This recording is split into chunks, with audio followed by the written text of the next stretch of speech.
ಎಲ್ರಿಗೂ ನಮಸ್ಕಾರ, ಶುಭ ಸಂಜೆ. ಇಂದು ಅತ್ಯಂತ ವಿಶೇಷವಾದ ದಿನ. ಒಂದು ಕ್ಷೇತ್ರದೊಡೆಯ ಸಾಯಿಬಾಬಾ ಅವರ ಜಾತ್ರಾ ಮಹೋತ್ಸವ, ಮತ್ತೊಂದು ಗಣರಾಜ್ಯೋತ್ಸವ. ತಮಗೆಲ್ಲ ಗೊತ್ತು, ಭಾರತ ಮಾತೆಯನ್ನು ಸಾಯಿಬಾಬಾರನ್ನು ಮನದುಂಬಿ ನಮಿಸಿ ತಮ್ಮೆಲ್ಲರಿಗೂ ವಂದಿಸ್ತಾ ಗಣರಾಜ್ಯೋತ್ಸವದ ಶುಭಾಶಯಗಳನ್ನು ಅರ್ಪಿಸ್ತಾ ಇದ್ದೇನೆ. ತಾವೆಲ್ಲ ಕಾತರದಿಂದ ಕಾಯ್ತಾ ಇರುವ ಕಾರ್ಯಕ್ರಮ ಕೆಲವೇ ನಿಮಿಷಗಳಲ್ಲಿ ಪ್ರಾರಂಭವಾಗಲಿದೆ.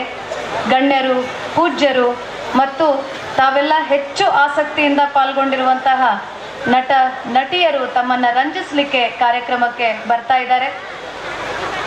ಭಾರತ ಮಾತೆಯನ್ನು ಗೌರವಿಸೋಣ, ಪೂಜಿಸೋಣ, ಹೆಮ್ಮೆಯಿಂದ ತಲೆ ಎತ್ತಿ ಭಾರತೀಯ ಮಾತೆಯ ಪುತ್ರರು ಅಂತ ನಾವು ಅಭಿಮಾನ ಪಡೋಣ. ರಾಷ್ಟ್ರಭಕ್ತಿ, ದೈವ ಭಕ್ತಿ ನಮ್ಮ ಜೀವನದ ಅಮೂಲ್ಯ ಕೊಡುಗೆಗಳು ಅಂದರೆ ತಪ್ಪಾಗೋದಿಲ್ಲ. ಅದನ್ನು ಅಳವಡಿಸಿಕೊಂಡು ಬಾಳೋಣ ಅಂತ ಹೇಳ್ತಾ, ಭಾರತಾಂಬೆಯೇ ಜನಿಸಿ ನಿನ್ನೋಳು, ಧನ್ಯನಾದೆನು ತಾಯಿಯೇ, ನಿನ್ನ ಪ್ರೇಮದಿ ಬೆಳೆದು ಜೀವವು ಮಾನ್ಯವಾದುದು ದೇವಿಯೇ, ನಿನ್ನ ಮಹಿಮೆಯ ಬರೆವೆನು, ನಿನ್ನ ಹೆಸರನ್ನೇ ಕರೆವೆನು, ನಿನ್ನ